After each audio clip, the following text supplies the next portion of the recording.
Hello friends, welcome to my YouTube channel. Friends, video शुरू करने से पहले आप इस चैनल को लाइक सब्सक्राइब करना ना भूलें। Thank you. तो फ्रेंड्स, शुरू करते हैं वीडियो।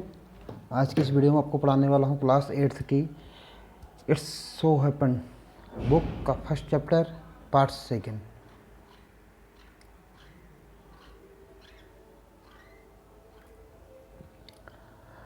तो फ्रेंड्स, ये पार्ट सेकेंड है। तो देखते हैं। जो आपको फर्स्ट 3-4 करीब 3-4 लाइनें दी हुई हैं, ये हैं प्री रीडिंग्स, यानी ये जो होता है ये हमारे इस स्टोरी में से ही कुछ दिया हुआ है, यानी इसका सार है। हम इसे पहले पढ़ के समझ सकते हैं कि स्टोरी के अंदर क्या होने वाला है। तो आइए देखते हैं क्या है। The jinn remonstrated with the camel who said humph. Jinn जो है उसने रिमोस्ट्रेट किया, यानी प्रतिवाद किया कैमल से।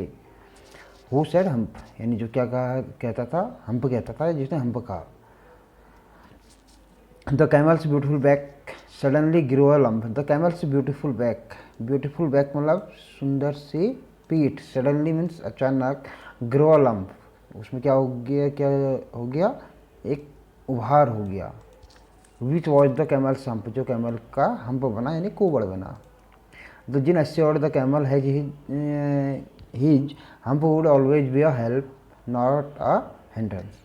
द जिन एश्योर्ड, जो जिन है उसने एश्योर्ड यानी भरोसा दिलाया था कैमल को। हिज हम्प, उसका जो कुबड़ है, वुड ऑलवेज का अर्थ होता है हमेशा। वुड ऑलवेज बे हेल्प यानी सहायक बनेगा, हमेशा सहायक बनेगा। नॉट हिंड्रेंस मतलब बाधक, रुकावट नहीं पैदा करेगा, बाधक नहीं बनेगा, अड़चन नहीं डालेगा। बोला कि जो तुम्हारा हम्प है, यानी जो तुम्हारा कोबड़ है, ये तुम्हारा हमेशा सहायक बनेगा, तुम्हारी सहायता करेगा, ये तुम्हारे लिए कोई बाधक नहीं बनेगा, यानी तुम्हारी किसी काम में अड़चन नहीं आएगी इससे। तो आगे देखते हैं स्टोरी। अब यहाँ से स्टोरी हमारी शुरू होती है, second part. The jinn rolled himself up in his dust cloak. तो कहता है कि जिन ने, जब यहाँ पर उसकी डॉग और ऑक्स हॉर्स तीनों से बात होती है, तो उसके बाद फिर वो जिन जो है कैमल के पास जाने के लिए तैयार होता है। जब कैमल के पास जाने के लिए तैयार होता है तो वो कहते, अब यहाँ पर क्या हो रहा है, जब उसके पास जा रहा है तो jinn rolled himself up in his dust cloak. तो उसने अपने आप को एक डस्ट क्लॉक में, यानी धूल में अपने आप को लपेट लिया, यानी धूल की चादर सी बना ली, मतलब बिल्कुल धूल ही धूल कर लिया, उसने अपने आप को लपेट लिया।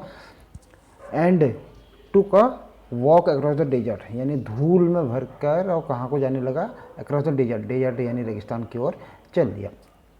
And found the camel looking at his on reflection. And found the camel, और उसने जब वहाँ पहुँचा तो उसने फाउंड में पाया, क्या देखा। The camel looking, camel means ऊँट, लुकिंग देख रहा था, एट हिज ऑन मीन्स अपनी, रिफ्लेक्शन परछाई। तो वो जब जिन वहाँ पहुँचा तो उसने देखा कि कैमल जो है, ऊँट जो है, अपनी रिफ्लेक्शन को देख रहा था इन अ पूल ऑफ वाटर। इसका पूल मीन्स हो गया तालाब, ऑफ वाटर पानी के, उसको पानी के एक तालाब में अपनी परछाई को देख रहा था। अब जिन वहाँ पहुँचता है, जिन उससे कहता है माय फ्रेंड, मेरे मित्र। सेड द जिन, जिन ने कहा what's this I hear of your doing no work. मेरे मित्र, मैंने क्या सुन रहा हूँ, या मैंने क्या सुना कि तुमने कोई काम ही नहीं किया, तुम कोई काम नहीं कर रहे हो। द जिन सेट डाउन, जिन नीचे बैठ गया। With his chin in his hand, अपनी चिन को, अपनी ठोड़ी को हाथ में पकड़ कर, यानी जो ठोड़ी जो है उसकी, वहाँ पर हाथ लगाकर वो बैठ गया। While the camel looked at his on reflection in the pool of water. कब तक बैठ गया, जबकि कैमल अपनी रिफ्लेक्शन को, अपनी परछाई को पानी में देख रहा था, तब वो वहाँ बैठ गया। उसके बाद वो बोलता है, उससे कहता है you have given the 3 extra work ever since Monday morning.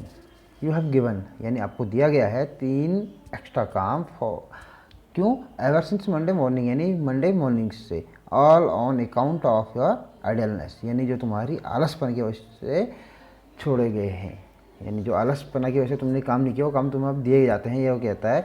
Sir the जिन बोला। And he went on thinking with his chin in his hand, यानी अपनी चिन को, अपनी ठोड़ी को हाथ पर हाथ लगाते हुए वो सोचने लगा।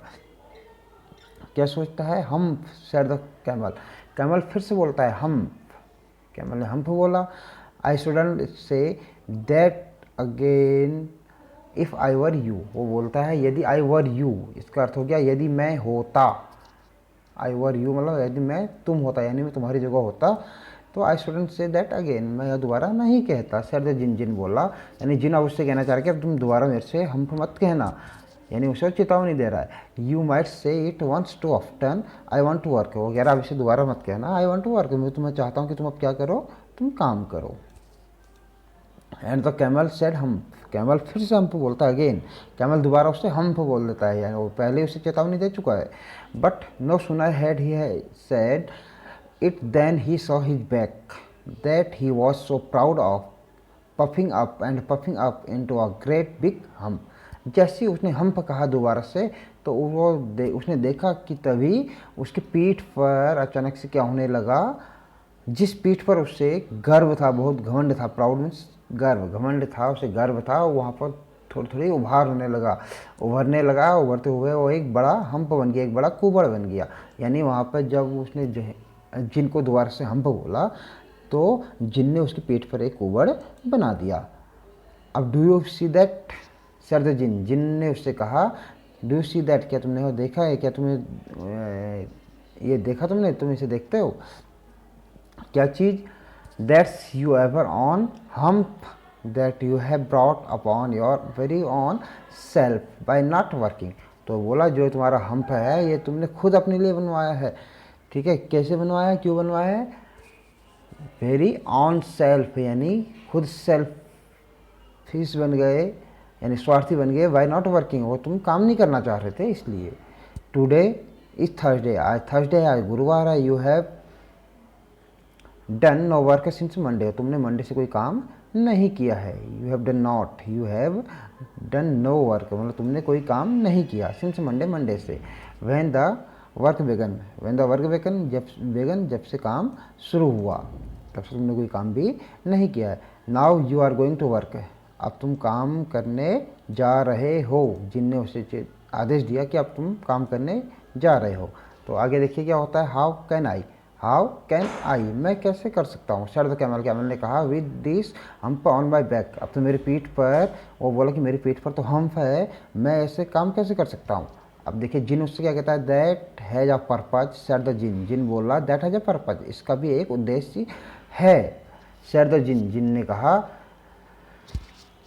all because you missed those 3 days you will be able to work now for 3 days without eating।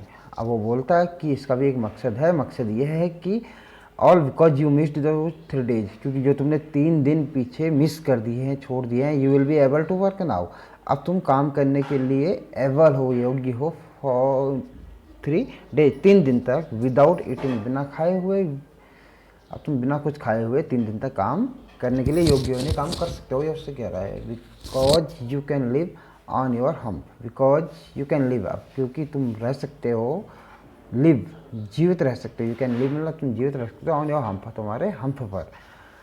And don't you ever से, और तुम्हें कभी ये मत कहना, क्या मत कहना, I never did anything for you, कि मैंने तुम्हारे लिए कभी कुछ नहीं किया, नेवर मतलब कभी नहीं। वो बोला कि अब तुम कभी मेरे से मत कहना कि मैंने तुम्हारे लिए कभी कुछ नहीं किया। Come out of the desert, desert से बाहर आओ, रेगिस्तान से बाहर आओ, एंड गो टू द 3, और उन 3 के पास जाओ, कौन कौन से, डॉग, हॉर्स और ऑक्स के पास, एंड बिहेव, और उनसे व्यवहारिक तरीके से रहो, उनसे सही व्यवहार करो उनके साथ। And the camel went away to join the 3, अब क्या होता है, कैमल वेंट अवे, कैमल चले जाता है, चले गया, टू जॉइन 3, उन 3 के साथ मिलने के लिए, वहाँ पर 3 के साथ मिलने चले गया। एंड फ्रॉम दैट डे, और उस दिन से, टू दिस डे, आज तक, camel always wears a hump, वो हमेशा उसके पास एक हम्प है।